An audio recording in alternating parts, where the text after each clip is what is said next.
Then I choose Miss Inglewood, the Duke of Darkwater said, drawing back the chair. Beside the faded pearl gown, no one at the table had stopped mocking.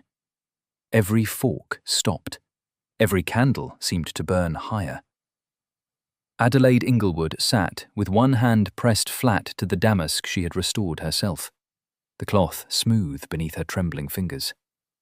Across the table, Vivian Blackwood's smile sharpened into something bright and cruel.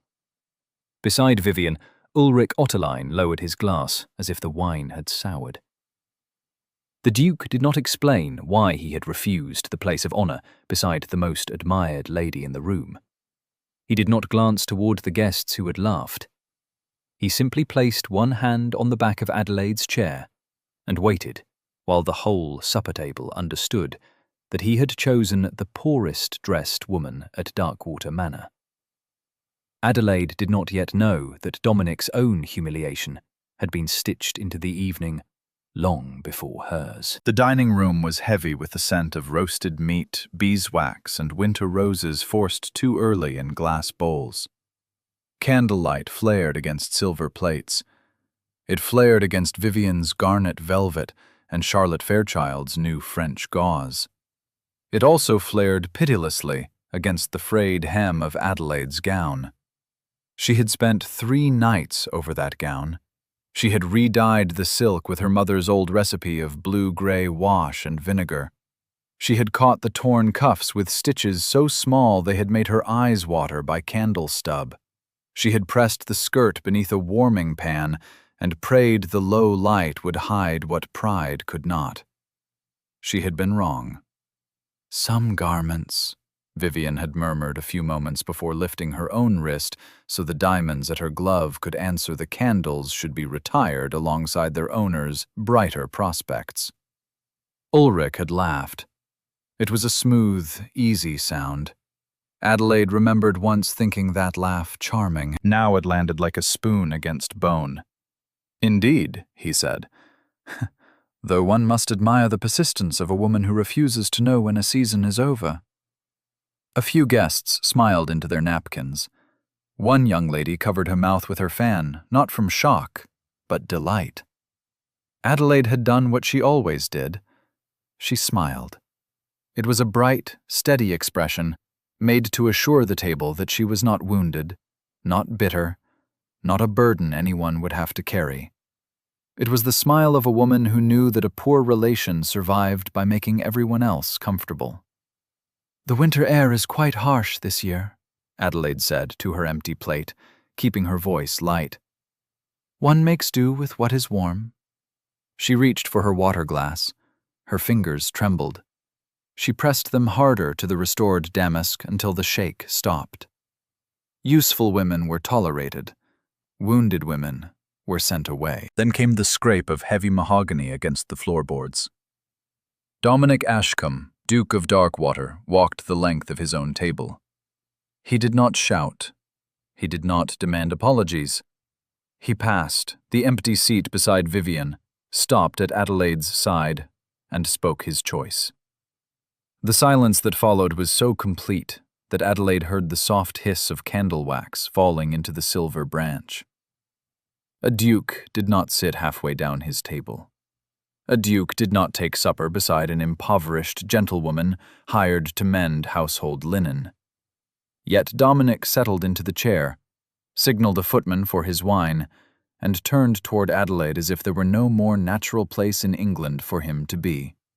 His eyes, warm and clear amber, did not rest on her faded neckline.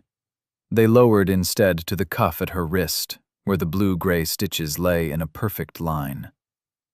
"A steady hand, Miss Inglewood," he said softly, "for her alone. It takes immense control to mend something that cleanly." Adelphia's breath caught. He had not called the gown beautiful. That would have been a kind lie, and she was tired of kindness that cost nothing. He had noticed the work. She offered him her brightest smile, because she did not know what else to do with the sudden ache behind her ribs. "You are very generous, Your Grace, but you have left your honored guests without their host. They have my food and my fire, Dominic said, his voice pleasant enough to pass for humor. They can survive without my conversation. The supper resumed in a fractured rhythm. Plates shifted, throats cleared. Vivian's mouth tightened. Ulrich stared at his venison as if it had accused him of something. Adelaide ate nothing. She knew the arithmetic of a country house party. A public rescue could become another kind of trap. Pity was a debt, and debts had already ruined her father, her home, and every prospect she had once been foolish enough to name aloud. She survived by being useful and nearly invisible. The Duke had just placed her in the center of the light. He was not protecting her, she told herself. He must be using her for some gentleman's strategy she did not yet understand. It was safer to believe that. After the plates were cleared, the guests drifted toward the drawing rooms in ripples of silk and whisper. Adelaide waited until the last laugh had turned the corner. Then she slipped toward the servants' stair, where the lamps were lower, and no one looked too closely. Miss Inglewood. She stopped in the long hunting gallery. Dominic stood near a tall window, the moonlight behind him, and the portraits of former dukes watching from dark gilt frames. He looked entirely at ease. That was the troubling thing about him. No matter how badly a room behaved, he seemed to warm it back into order. "Your Grace," Adelaide said, dipping a shallow curtsy. "If you require the morning linens inspected, I require you to walk with me for exactly 3 minutes." He extended his arm. The offer was correct. The open door at the far end of the gallery, the visible footman, and the distance between them were correct. Dominic gave scandal no careless foothold. That too unsettled her. Men who meant to use a woman usually began by ignoring the shape of her safety. Adelaide placed her mended glove lightly on his sleeve. They walked beneath the hunting portraits. The hounds in the paintings looked livelier than the Duke's. "You are angry with me," Dominic said. "I am grateful," Adelaide replied at once. The smile snapped back into place, bright as polished brass. It was a charitable gesture. It was not charity. It was a practical arrangement. That made her look at him. "The county pities you because Mr. Ottoline left you when your father's debts became public," Dominic said. "The county pities me because Lady Vivian left me." Adelaide's smile faltered. She had forgotten because everyone had trained themselves to forget in Dominic's presence. 2 years earlier, Lady Vivian Blackwood had been betrothed to the Duke of Darkwater.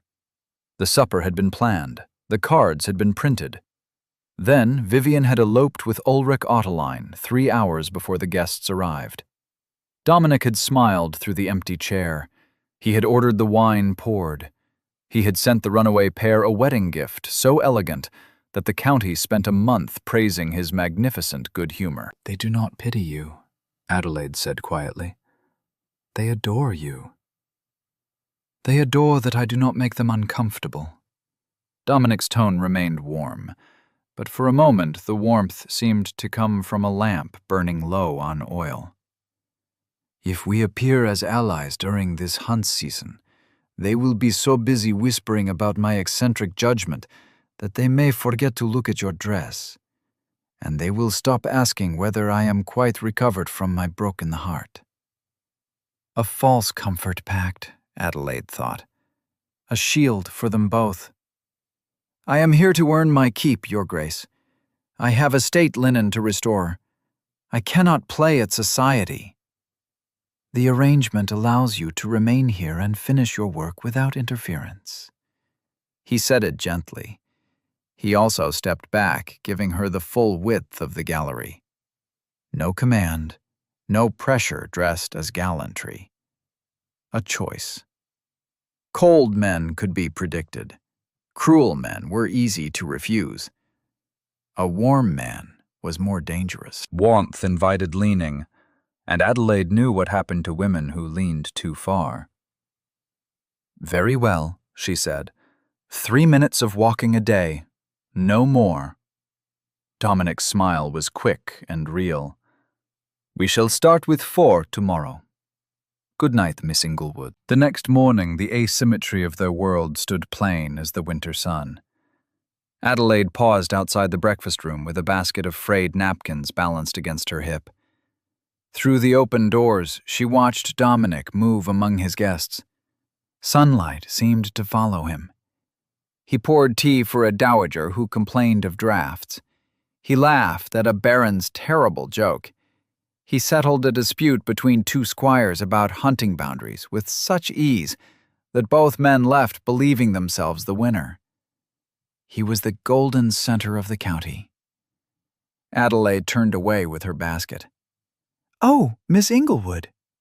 Charlotte Fairchild stood in the corridor holding a bundle of yellow damask blotched deep purple with port.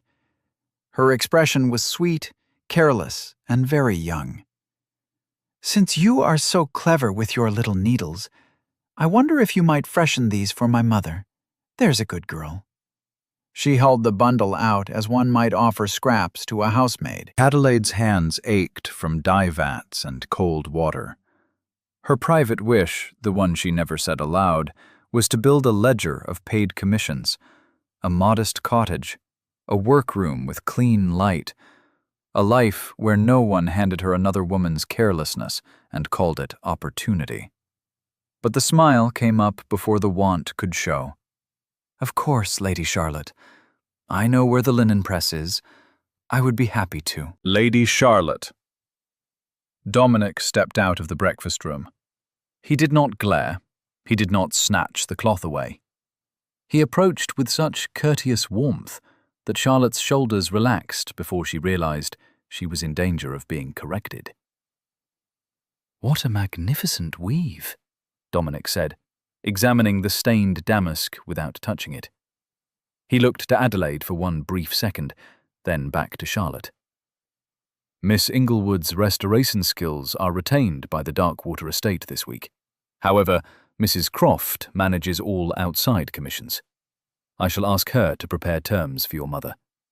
The rate for such fine work is considerable, I believe." Charlotte's cheeks turned pink. "Oh, I did not mean payment. I merely thought—" I know Dominic said, saving her from the ugliness of finishing her own sentence. "You thought to patronize a skilled hand. Very generous of you. Mrs. Croft will send the terms by this afternoon." Charlotte withdrew, taking the ruined damask with her, as if it had grown heavier. Adelaide stood with the napkin basket cutting into her arm. "You did not have to do that," she said. Her voice came out stiff. Public protection still felt too near to public ownership. "I am used to such requests." "I know you are," Dominic said. "That is precisely why I did it." He walked away before she could thank him. For a long moment, Adelaide looked down at her hands. They were reddened at the knuckles, nicked by needle tips, and stained faintly blue beneath the nails. People judged what was worn without asking what it had survived. She was beginning to suspect the Duke understood that entirely too well. Their false pact became a rhythm. Adelaide worked in the winter conservatory, where the damp air kept silk from stiffening and the pale light made thread colors honest. The long tables filled with damaged ribbons, spotted gloves, yellowed lace, and household linen marked in ink, wine wax, and old neglect. She brought each piece back as far as it would come. Dominic began to appear. He always had a practical excuse, a list of guests whose rooms required fresh cloth, a question about whether the repaired blue runners could bear another pressing, a dispute between Mrs. Croft and the butler over which napery was proper for the midwinter hunt feast. He never lingered past propriety, but he noticed things. When the afternoon light failed, he held a candle closer without interrupting her counting. When she set aside a teacup untouched, he moved it beyond the reach of the dye bowl. When she reached for sugar, then remembered herself and drew back, he said nothing. The next day, he sent bitter tea, because he had observed that she drank it plain when concentrating. "You are ruining my reputation, Your Grace," Adelaide murmured one afternoon while pinning a blue ribbon to a board. "I am standing completely still." "You are standing completely still in a room with a woman who possesses no dowry and smells faintly of vinegar. The county will think you have lost your senses." "The county," Dominic said, considering a torn length of lace, "has long mistaken noise for judgment." "That is not an answer." "It is the only answer the county deserves." A laugh surprised her. It came out small, but true. Dominic looked up as if he had been given something rare, then courteously looked away before the gift could embarrass her. That was how he unsettled her most. He received her real self gently, and did not try to possess it. The quiet broke 2 days later. A letter arrived by express messenger.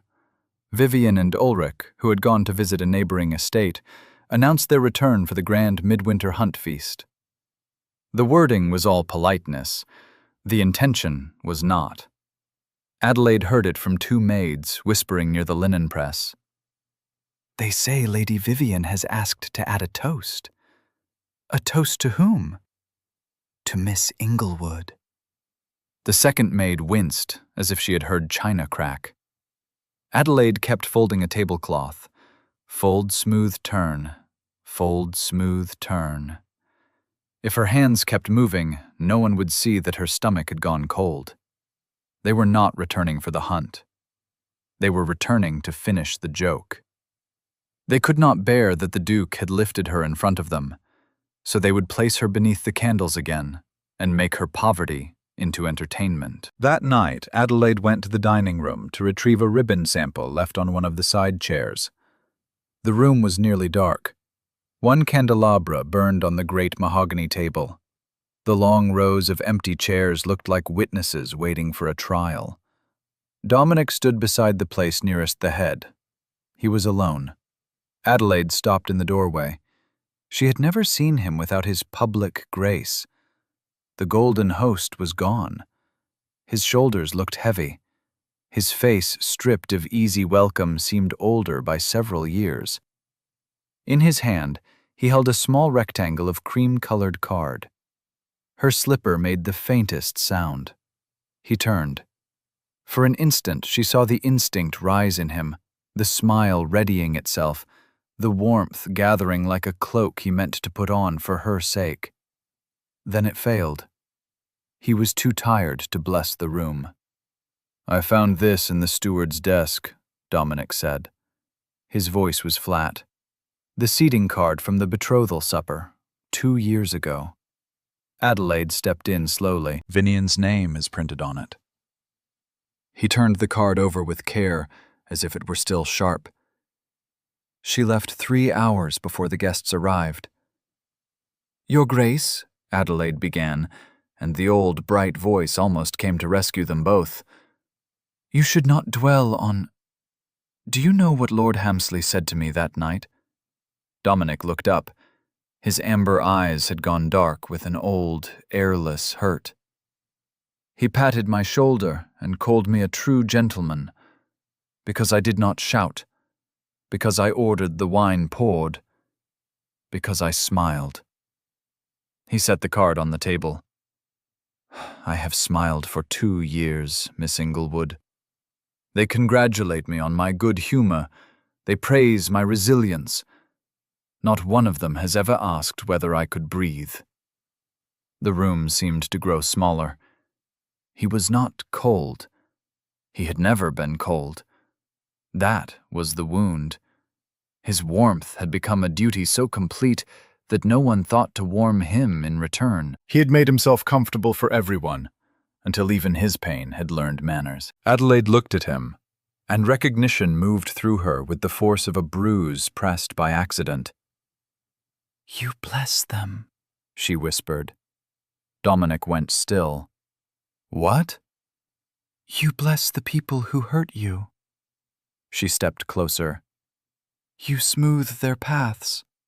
You give them your courtesy so they can leave the room feeling decent. You forgive them before they must ask." You bless them before they can accuse you of bleeding. Dominic stared at her. He did not deny it. He did not look away. He let the truth stand between them, plain and almost unbearable. In the face of that silence, Adelaide's own shield loosened. The smile that had protected her for years simply fell away. Her face felt bare, tired. Hers. "I know how heavy it is," she said. Her fingers closed around the worn silk of her skirt. "Because I do it too. You think this dress is only poverty." She looked down at the faded pearl gown. "It was the first thing I restored after Ulrich left. I spent days on it. I wear it because I refuse to throw away what is worn when it still has strength. But I smile when they mock it. I nod. I mend. I make myself useful. Because useful women are kept in houses. Wounded women are sent out of them." They stood in the candlelight, with the false pact broken at their feet. Dominic did not give a grand vow. He did not tell her she was brave, as if bravery could feed her or pay for thread. He reached out his hand, stopping an inch from her mended cuff. "What do you want, Adelaide?" he asked quietly. Not Miss Inglewood. Her name sounded unfamiliar without pity attached to it. "I want to finish my work," she said. Her voice shook, but it did not retreat. "And I want to leave this house, with my dignity." Before Dominic could answer, the heavy dining room doors opened. A senior footman stood in the threshold, rigid with discomfort. "Your Grace, I beg your pardon." A message from Lady Vivian concerning the midwinter feast. Dominic's hand fell. "Speak." "She requests that a special toast be added after the second course. A charity toast, she called it, to honor Miss Inglewood's industrious restorations." The trap had found its shape. It was not a toast, it was a spotlight. Vivian and Ulrich would make the faded dress the evening's amusement.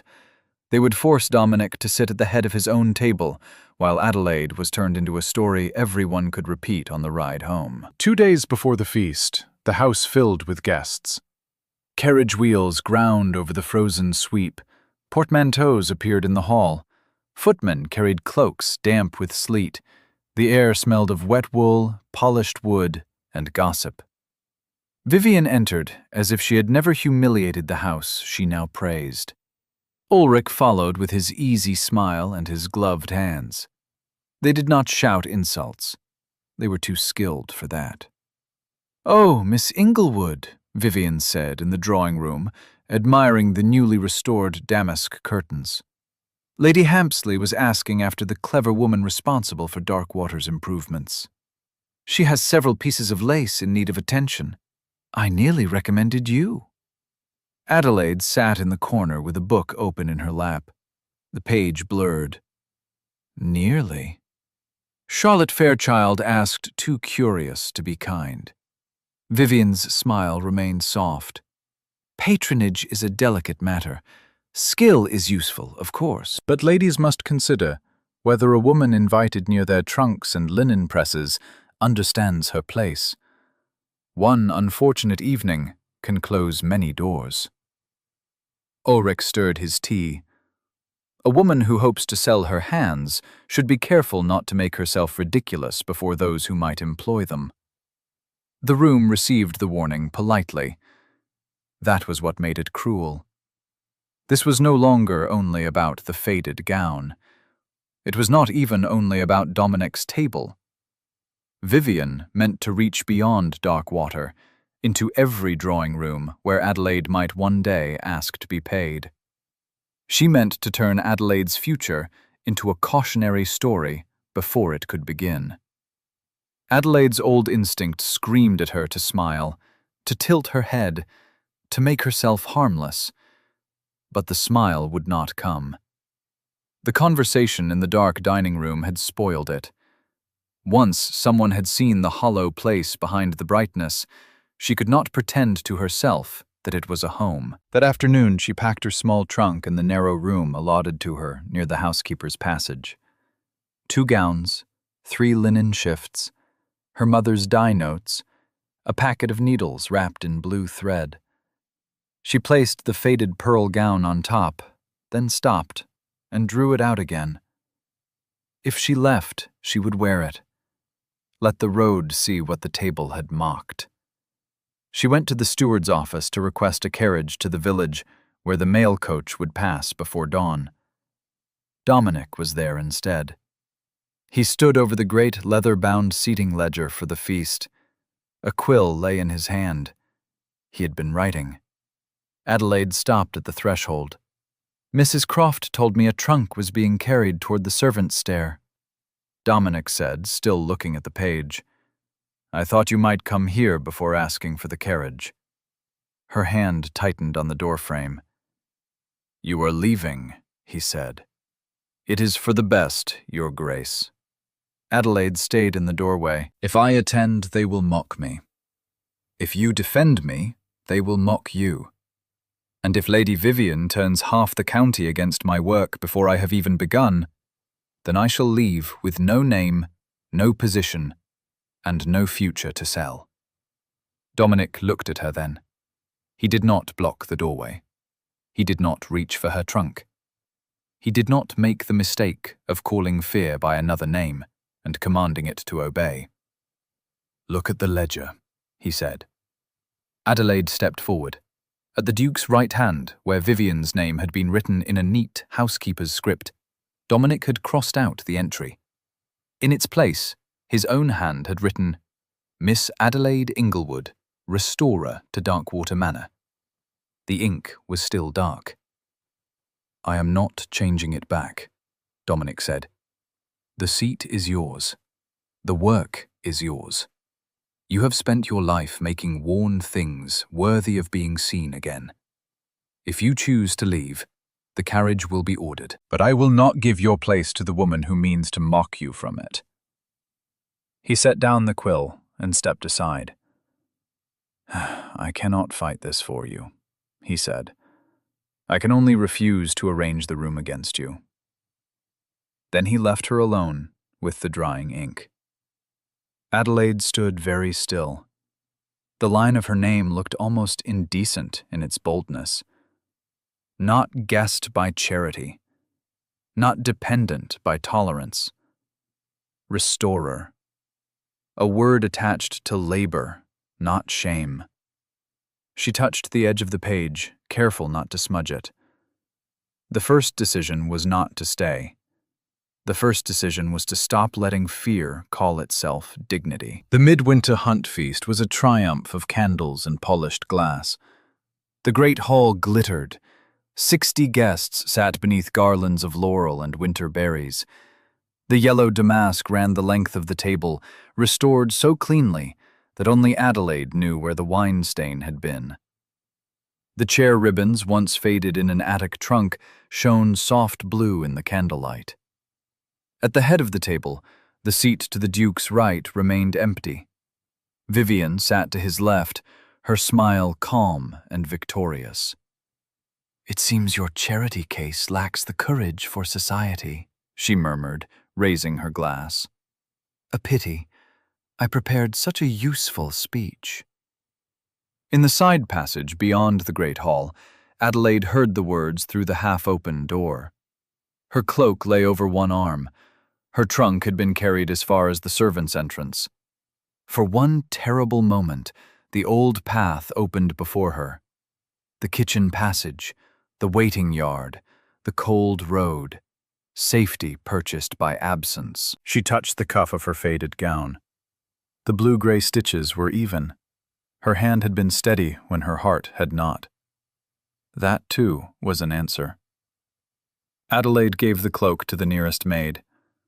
"Please have my trunk returned upstairs," she said. The maid's eyes widened. Then she bobbed a curtsy and vanished. The heavy oak doors swung open. A knife struck porcelain somewhere down the table. A laugh broke in half. Then the room fell silent.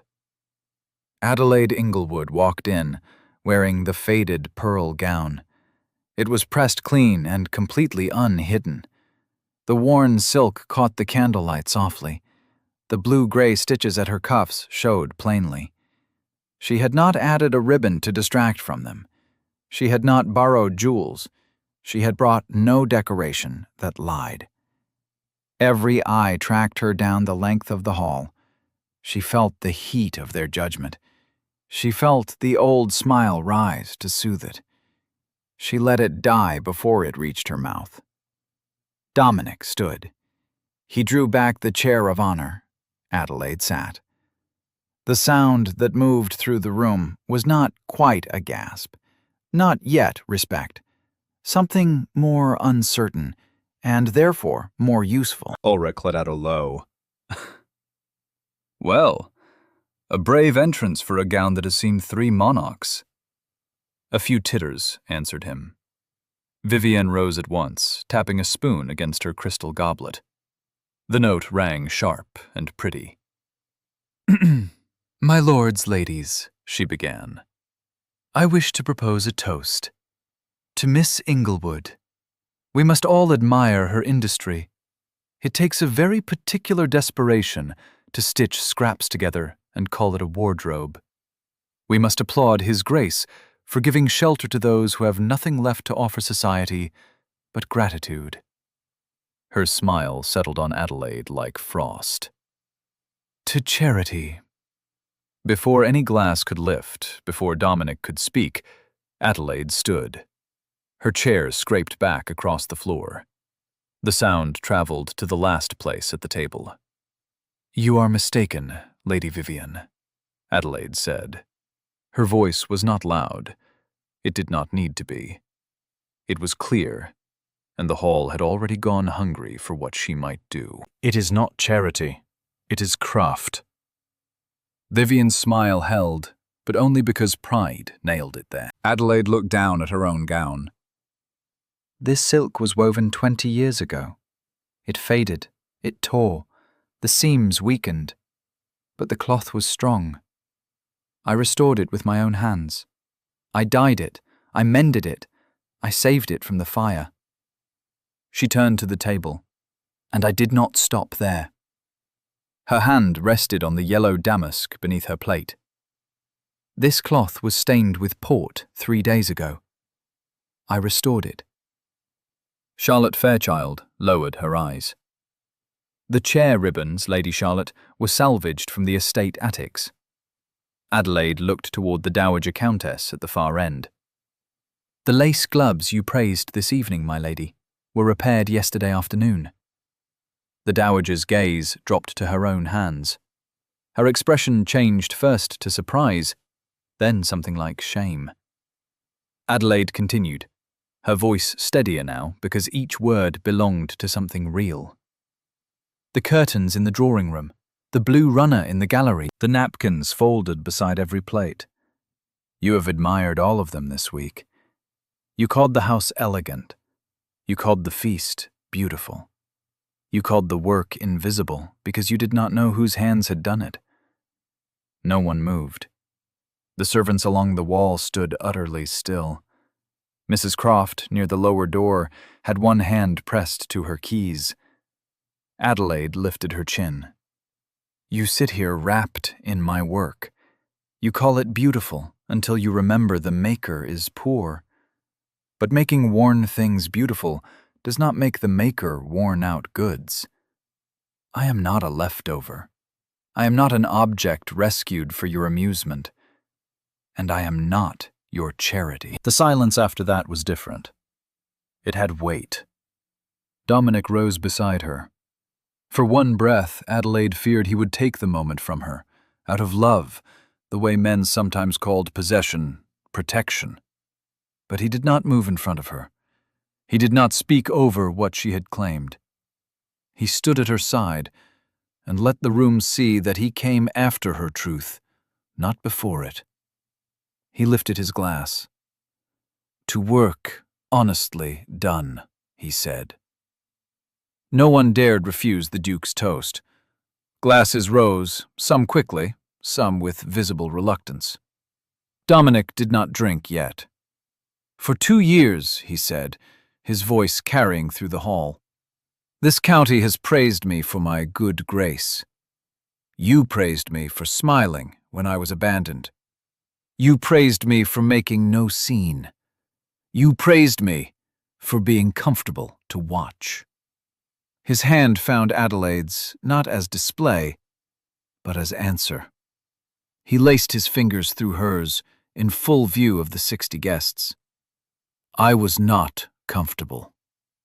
I was bleeding, politely." Miss Inglewood is the first person in 2 years who saw the man beneath the manners. She did not flatter me. She did not pity me. She saw me. Adelaide's throat tightened, but she held his hand with the same steadiness she had once used for stitches. Dominic turned toward her. The warmth in his eyes was no longer a public performance. It was offered, not spent. "I did not choose her because she is harmless," he said. "I did not choose her from mercy. I choose her because she is honest, because she has hands that restore what others discard, and because I want the honor of standing where she can see me." Ulrich pushed back his chair. "Darkwater, surely you do not mean—" "Say one more word, Ottoline," Dominic said without raising his voice, "and you will find every door of Darkwater closed to you before the next candle burns down." Ulrich stopped. Vivian sank slowly into her chair. For the first time all evening, she had nothing graceful to say. At the far end of the table, the Dowager Countess did not lift her glass at once. She let her gaze travel slowly from Vivian to Ulrich, then along the rows of silent faces, as if weighing which of them still required permission to be decent. Only then did she raise her glass toward Adelaide. "To Miss Inglewood's craft," she said. Charlotte followed, cheeks burning. Then a squire's wife. Then Lord Hampsley, awkward and late, but loud enough to matter. The toast traveled down the table, not as kindness, but as correction. Mrs. Croft's keys gave the smallest chime by the door. Adelaide heard it and nearly smiled. Nearly. She did not need to comfort them with her triumph. She stood at the head of the table, her hand in Dominic's, wearing the gown they had mocked, and understood that victory did not always arrive as applause.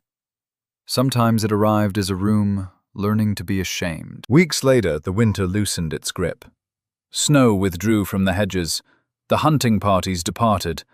Darkwater Manor grew quiet enough for small sounds to matter again. Scissors closing, pages turning, rain tapping the east windows. Adelaide sat in a sunlit workroom near the old still room where Mrs. Croft had surrendered 2 cupboards, and Dominic had ordered a broad oak table set beneath the best light. The table was covered with swatches, neat columns of figures, and a new sample book bound in dark blue cloth. Inside were her dye recipes, stitch counts, washing notes, and commissions already secured from families as far away as London. Not favours, not little requests pressed into her hands in corridors. Commissions, entered properly in ink.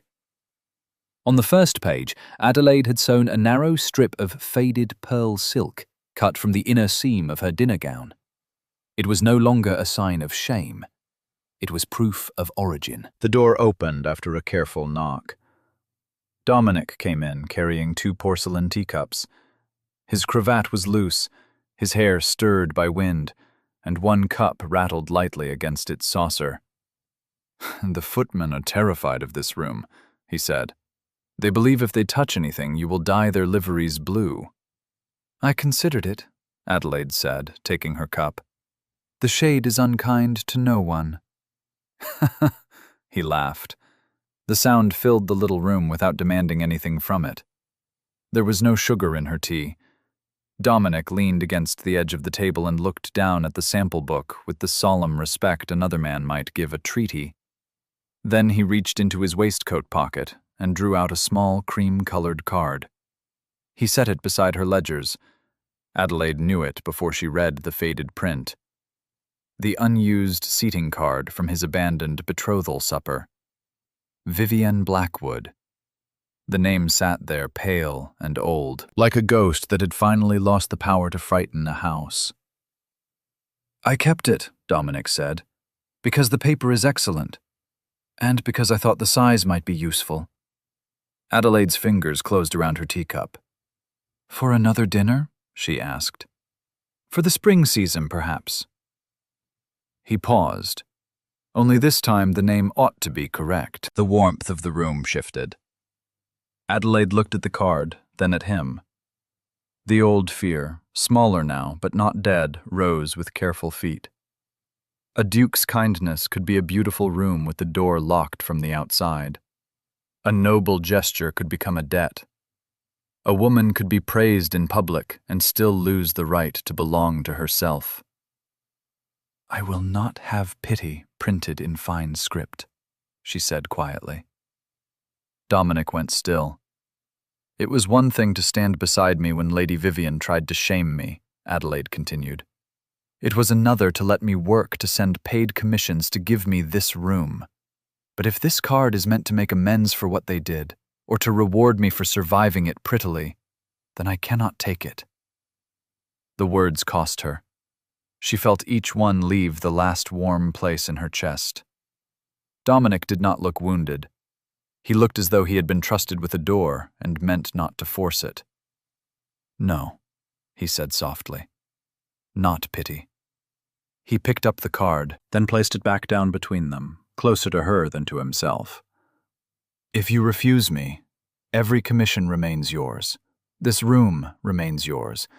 Mrs. Croft will still send terms to every lady who asks. I will not make your livelihood the price of my hope."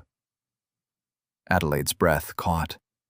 Dominic's smile was faint, almost shy, and all the more powerful for that. "I am not offering restitution as a duke," he said. "I am asking, selfishly, as a man. I want your name beside mine, because rooms are warmer when you are in them. I want to be seen by the woman who told me I was bleeding. I want the honor of being chosen by you, but only if you choose it." The card lay between them. At supper, he had chosen her before the whole table. In the hall, she had chosen not to run. In the great room, she had chosen to speak before he could rescue her.